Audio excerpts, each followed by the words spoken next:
I hope to herald in a second age of dragons.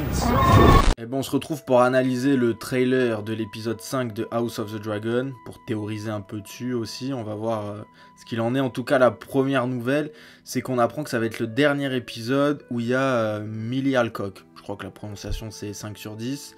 Celle qui joue Rhaenyra. C'est la dernière fois que l'actrice qui joue Rhaenyra adolescente va apparaître. Moi je trouve ça dommage parce que je trouve qu'elle a incarné super bien le personnage. Ça a l'air de faire l'unanimité, hein. Tout le monde a l'air d'aimer comment elle joue et tout. Et en plus j'ai vu les photos de celle qui va jouer Rhaenyra quand elle sera plus vieille. Et je sais pas, elle me convainc pas. Je la trouve assez fade et tout. Après bon, en vrai, Viserys et Rhaenyra, là, actuelle, je les trouve un peu fades au début, sans personnalité. Mais avec le temps, et le temps, il en a pas fallu beaucoup, hein. Au bout de 2-3 épisodes, je les ai totalement validés. Donc, j'espère que ça me fera pareil avec la prochaine actrice. En tout cas, ce que ça veut dire, c'est qu'il y aura un saut dans le temps de 10 ans. Ça, je l'ai lu, hein. Enfin, une dizaine d'années. Qu'est-ce que ça veut dire? Ça veut dire que sûrement dans cet épisode 5... tous les éléments importants vont s'enchaîner. Parce que quand tu fais un saut de 10 ans dans le temps, ça veut dire que ce qui s'est passé pendant 10 ans, c'est pas anecdotique, mais tu peux le sauter. Tu peux juste le raconter, y faire allusion. Mais pour faire un saut dans le temps de 10 ans, il faut qu'on nous donne à manger, quoi. Pour qu'on se dise, on a envie de voir ce que ça va donner dans 10 ans. Donc je pense que les principaux événements, là, vont vraiment se passer dans l'épisode 5. Et puis c'est un mi-de-saison, même si ça n'a pas trop lieu d'être dit parce qu'il n'y a pas de pause ou quoi que ce soit. Mais je pense que ça va monter haut en pression, tout ça. Et là, j'ai hâte de le voir. Le trailer, il commence comment? Le mariage est proposé au Velaryon par Viserys qui va voir lui-même Corlys pour lui dire bah, ma fille, il faudrait qu'elle se marie avec ton fils. Donc, bon, ouais, la suite du trailer nous fait dire que Corlys va sûrement accepter. De toute façon, il serait un peu fou de pas accepter. Quoique, il va mettre son fils dans une situation, ça va être quelque chose. Du coup, le mariage est proposé. Scène d'après, on voit une cérémonie. Donc, est-ce que c'est déjà la cérémonie du mariage? Est-ce que c'est la cérémonie de l'annonce ou des fiançailles? Je sais pas. En tout cas, le mariage va se faire. Ou est en train de se faire. Scène d'après, on voit des dragons. Alors, on voit deux choses avec les dragons. On voit, je crois que c'est Craxès qui est dans un tunnel, du coup, là où il range les dragons, j'ai l'impression, qui crache du feu devant un Targaryen. J'ai pas reconnu le Targaryen que c'est. Il a les cheveux longs, donc c'est pas Daemon, parce qu'on voit dans le trailer qu'il a les cheveux courts. Est-ce que c'est Viserys? Si Craxès... Caraxès, je crois que c'est... Bref, vous me direz. Si le dragon de Daemon crache du feu en voyant Viserys, ça peut vouloir dire des choses. Ou peut-être que c'est un autre Targaryen qui sera là. Je sais pas. Vous me dites si vous avez... Peut-être c'est pas Caraxès et je me suis trompé, mais dites-moi. Et ensuite, scène d'après, on voit deux dragons voler dans les airs. Moi, j'ai l'impression que c'est peut-être une petite balade dans les cieux incestueuse entre Rhaenyra et son oncle. Parce que, bon, leur relation, elle va être un peu à éclairer aussi. Là, on voit une scène avec Lord Lyonel. Et bon, ça peut paraître anecdotique, mais la scène avec Lord Lyonel, j'ai essayé de regarder un peu en détail si on voyait le signe de la main sur lui. Et on le voit pas, ou alors je le discerne pas dans le trailer. J'ai fait un arrêt sur image, mais j'ai pas vu. Moi, je pense que c'est lui qui va remplacer Otto. De toute façon, depuis, je crois qu'on l'a vu dans l'épisode 2, je me suis dit, lui, il a toutes les compétences. Ça se voit qu'il va devenir la main à la place d'Otto, parce que le roi, il se confie à lui plus ouvertement qu'à Otto. Et Lord Lyonel, il lui a toujours donné des conseils justes. Peut-être que c'est pas le plus fourbe, mais il essaie toujours de répondre honnêtement, et il a pas l'air à côté de la plaque, ce qu'il dit c'est cohérent. Donc moi je le voyais bien main, je voulais vérifier là, mais peut-être qu'il est trop tôt, qu'Otto vient d'être licencié, entre guillemets, et peut-être qu'il est trop tôt pour annoncer Lord Lyonel, je sais pas, mais on verra ça peut-être dans l'épisode. Durant cette cérémonie, il y a plein de choses qui sont marquantes, j'ai des petits trucs anecdotiques, on voit Daemon qui lance un petit regard, genre en mode coquin. Et vu le montage, on nous fait comprendre, enfin on veut nous faire comprendre dans ce trailer que c'est vers Rhaenyra. Petit regard en mode on sait qu'on a tiré l'un par l'autre, ton mariage c'est du bullshit. Le fait de voir Daemon au-delà de ce regard quand même, ça prouve que Daemon, bon il a été invité au mariage. Tu vas me dire, c'est le mariage de sa nièce, s'il n'est pas invité, là c'est vraiment la guerre. C'est vraiment un désaveu de la part de son frère. Mais bon, ça prouve que quand même il y a un certain apaisement dans la relation, il est là. à voir comment les retrouvailles vont se passer, et même combien de temps il s'est réellement passé entre les 2 épisodes. Il y a quand même, je pense, quelques semaines, le temps d'organiser cette cérémonie. Et le point le plus important de ce trailer, je pense pour moi et pour beaucoup de gens qui l'ont regardé, c'est l'émeute qui arrive durant la cérémonie. On entend une voix, j'ai l'impression que c'est Rhaenys, hein, la cousine de Viserys, cette voix qui dit le roi va mourir. Durant l'émeute. Donc moi je me dis, qu'est-ce que c'est que cette émeute? Elle part d'où? C'est 2 mecs qui sont embrouillés dans la soirée, ils sont pas contents? Je pense pas. Tout de suite, ce que j'ai à penser, c'est que les Vélarions, ils seraient derrière tout ça. Et ils auraient organisé une émeute pour détourner l'attention des gardes et en profiter pour tuer le roi. Vu que les regards des gardes seraient ailleurs, ils seraient même occupés, ils seraient débordés.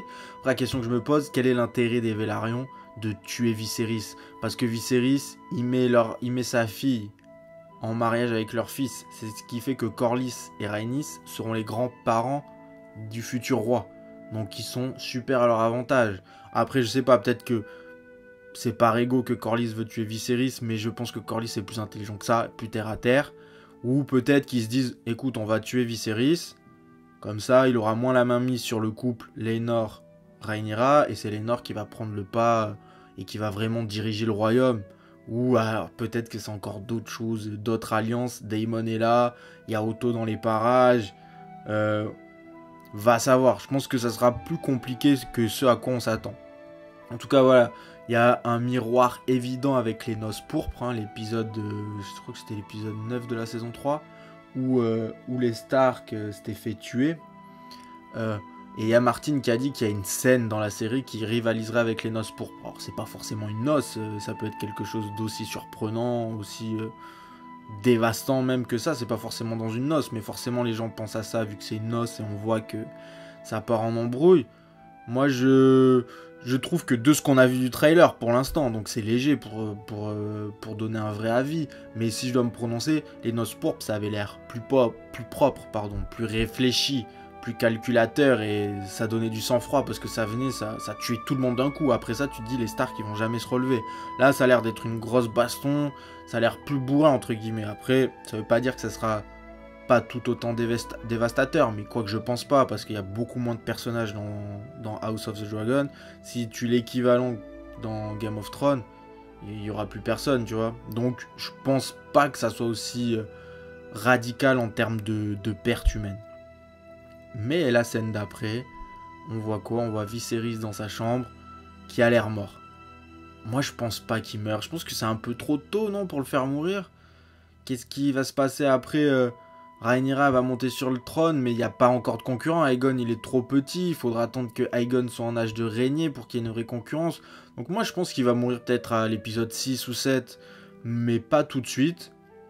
Et puis, je pense pas qu'il nous l'aura annoncé dans le trailer. Là, je pense que c'est une scène où il est très mal en point, où on le voit de plus en plus vieillissant et faible. En sachant que de base, c'est pas non plus le mec le plus fort de tout Westeros. Mais il nous aurait pas annoncé ça comme ça. Je pense que là, c'est pour faire plus monter la hype. Il y a un truc qui m'intrigue, c'est le Targaryen qui a un cache-œil, là. On le voit se battre dans la cour du royaume à un moment. Et je me dis peut-être que ça serait lui qui serait face au dragon dans le tunnel et le dragon crache du feu. Je sais pas du tout qui c'est.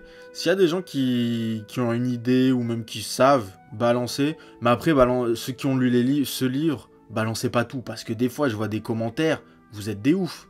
Ça arrive et vous dites « Ah mais non, ça c'est pas possible parce que lui va se marier avec elle et ils vont avoir un enfant et puis il va faire ça. » Mais doucement, doucement. T'as lu les livres, c'est bien, mais spoil pas comme ça. Nous aussi, si on veut, on sait lire, on va aller lire les livres.